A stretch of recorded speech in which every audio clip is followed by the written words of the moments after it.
wabarakatuh. Innal hamdalillah nahmaduhu wa nusalli wa nusallim ala rasulihil karim amma ba'du. Jemaah salat subuh yang dimuliakan Allah Subhanahu wa taala. Alhamdulillah, syukur kita kepada Allah. Allah masih bangunkan kita pada pagi hari ini, dan juga Allah gunakan, Allah beri taufik kepada kita untuk membuka dan mengawali hari ini dengan ibadah, dengan salat subuh, yang mana jangankan salat subuhnya, kata baginda Nabi sallallahu alaihi wasallam, 2 rakaat salat sunnah fajar, salat sunnah sebelum subuh, khairun minad dunya wa ma fiha, lebih baik daripada mendapatkan dunia dan seluruh isinya. Mudah-mudahan salat kita semua diterima oleh Allah Subhanahu wa taala. Jemaah salat subuh yang dimuliakan Allah Subhanahu wa taala, ini kita memasuki masa-masa terakhir bulan Ramadan, khususnya 10 akhir bulan Ramadan. Dan memang yang sering dibicarakan, yang sering dibahas adalah tentang Lailatul Qadar. Allah Subhanahu wa taala menjelaskan, Lailatul Qadri khairum min alfi syahr. Lailatul Qadar itu lebih baik daripada 1000 bulan. 1000 bulan itu kurang lebih 83 tahunan lebih. 80 tahun. Maka tidak ada di antara kita yang sanggup ibadah 80 tahun non-stop. Jangan 80 tahun. 1 jam aja lah. 1 jam atau 2 jam non-stop ibadah terus. Tidak mampu. Maka Allah Subhanahu wa taala kasih anugerah ini kepada umat ini, yaitu adanya Lailatul Qadar, yang mana kalau seseorang menghidupkan amal, menghidupkan malam itu dengan ibadah kepada Allah Subhanahu wa taala, maka dia seperti beribadah sekian tahun, 1000 bulan. Lalu kemudian di mana Lailatul Qadar itu tempatnya? Ini memang dirahasiakan oleh Allah Subhanahu wa taala. Suatu ketika baginda Nabi Shallallahu alaihi wasallam, beliau keluar menuju para sahabat. Ternyata ada 2 orang sahabat yang sedang bertengkar.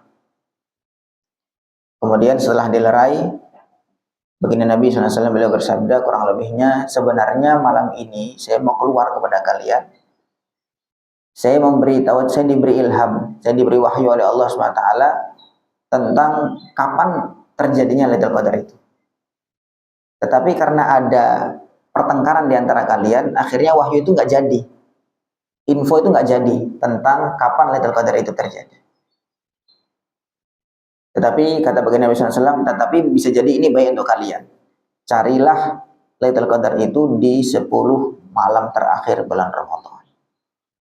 Jadi dari hadis ini ada paling tidak 2 hikmah yang bisa dipetik. Yang pertama, alangkah buruknya perpecahan di antara umat.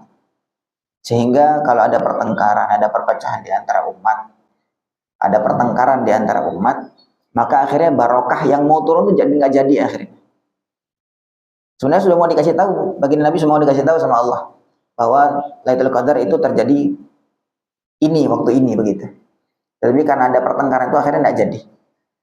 Maka bagaimana kita usaha sebagai umat Islam, umat yang baginda Nabi Muhammad SAW, kita berusaha di mana saja kita berada, kita menjadi solusi, kita menjadi penyatu dan pemersatu umat. Kemudian yang kedua, kata baginda Nabi SAW, bisa jadi ini baik untuk kalian. Carilah Lailatul Qadar itu di akhir atau 10 malam terakhir bulan Ramadan. Para ulama membahas ini hikmah disembunyikannya Lailatul Qadar adalah kita terus tetap semangat mencari. Kita kan nggak tahu nih 10 hari ini, 10 malam ini mana yang Lailatul Qadar. Akhirnya kita begadang terus 10 hari itu. Malam 20 atau malam 21. Jangan-jangan 22 ya, begadang lagi. Menghidupkan malam lagi. Jangan-jangan 23 ya, lagi menghidupkan malam lagi. Terus sampai akhir. Coba kalau seandainya itu dikasih tahu bahwa terjadinya Lailatul Qadar adalah malam 23 misalnya. Maka rame-rame 23 full masjid.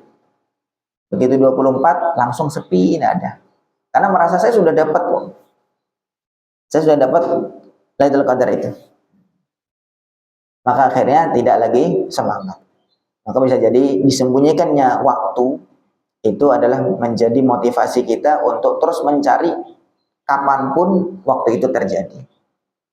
Sebagaimana mirip juga dengan hari Jumat. Kata baginda Nabi sallallahu alaihi wasallam, setiap mukmin, setiap muslim ketika hari Jumat itu punya doa yang mustajab, doa yang dikabulkan.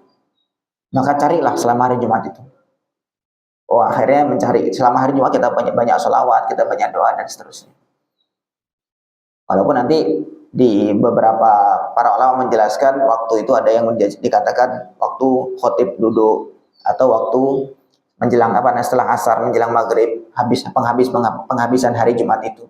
Begitu Lailatul Qadar juga banyak yang berdasarkan pengalaman bahwa Lailatul Qadar itu nanti tanggal sekian, malam kesekian dengan ciri-ciri begini segala macam. Tapi dari baginda Nabi SAW intinya yang tahu itu hanya Allah Subhanahu Wa Taala. Kemudian carilah 10 malam terakhir. Maka itu menjadi motivasi kita untuk terus menghidupkan malam-malam ini sampai akhir Ramadan. Kemudian kalau misalnya kita, mudah-mudahan Allah beri taufik kita untuk menghidupkan Lailatul Qadar, lalu apa yang kita buat? Sayyidah Aisyah radhiyallahu taala anha, beliau pernah tanya hal ini kepada Rasulullah SAW. Ya Rasulullah, ara'aita in alimtu ayya lailatin lailatul qadar. Madza aqulu fiha? Ya Rasulullah, bagaimana pendapat engkau kalau seandainya saya tahu bahwa malam ini Lailatul Qadar? Apa yang harus saya ucapkan? Apa yang harus saya baca? Bagi Nabi SAW, beliau sabdakan kurang lebih, quli Allahumma innaka afuwun tuhibbul afwa fa'fu anni. Atau Allahumma innaka afuwun karim tuhibbul afwa fa'fu anni. Ya Allah, engkau afuwun, engkau adalah pemaaf. Tuhibbul afwa, dan engkau suka memaafkan.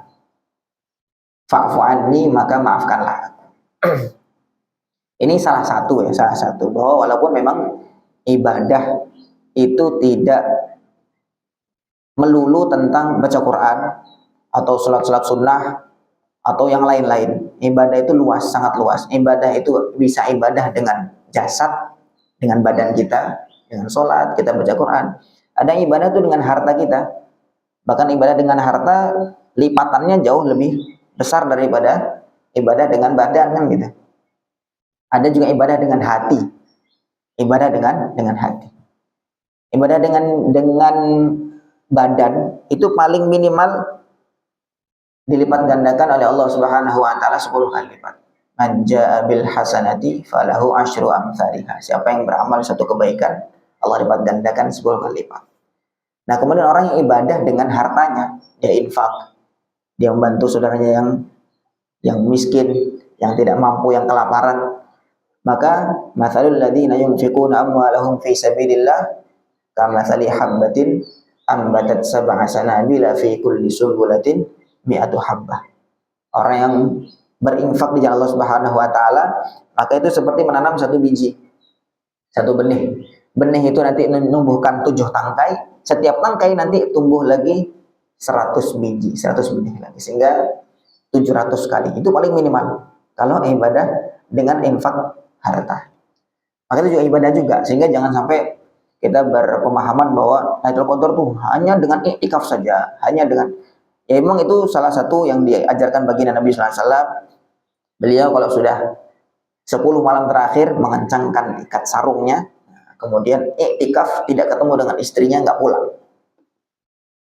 Tetapi sekali lagi ibadah tidak hanya itu saja, tidak hanya ringkas itu saja. Ada juga ibadah dengan hati, sabar. Misalkan dia diuji oleh Allah SWT dengan sakit, dia diuji oleh Allah SWT dengan sempitnya rezeki, kemudian dia sabar, dia terima apa takdir dan ketentuan Allah Subhanahu wa taala, maka nanti sabar itu juga pahalanya luar biasa, karena itu amalan hati.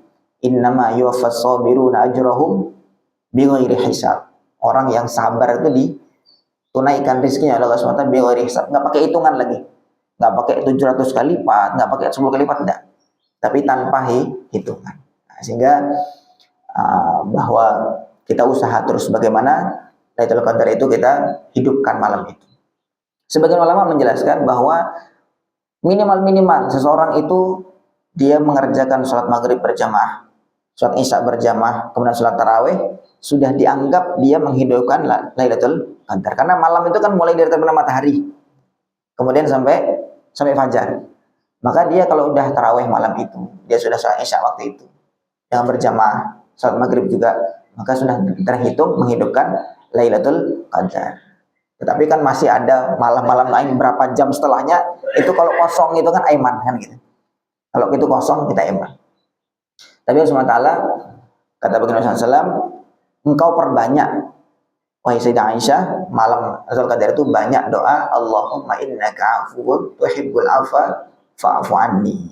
Ya Allah, engkau tuh maha pemaaf ya Allah, dan engkau suka memaafkan, maka maafkanlah saya. Nah, ini salah satu trik sebagai hamba itu minta pemaafnya Allah Subhanahu wa taala, permaafan dari Allah Subhanahu wa taala. Akhirnya beres semua masalah.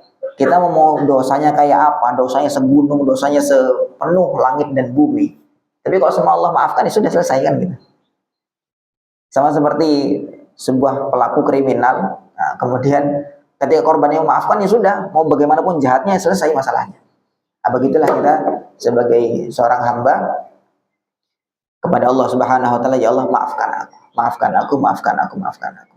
Dan itu kalau bisa kita tidak hanya nunggu Lailatul Qadar saja dengan membaca itu, tapi setiap saat, setiap waktu selama Ramadan, kita banyak baca Allahumma innaka afuwun tuhibbul afwa fa'fu anni. Ya Allah, engkau maha pemaaf dan engkau suka memaafkan, maka maafkanlah aku sebagai hamba. Semoga kita termasuk hamba-hamba Allah dimaafkan dan diberi taufik untuk mendapat anugerah Lailatul Qadar. Allahumma amin. Demikian kurang lebih kultum pada pagi hari ini, mudah-mudahan ada manfaatnya. Wabillahi taufiq wal hidayah. Wassalamualaikum warahmatullahi wabarakatuh.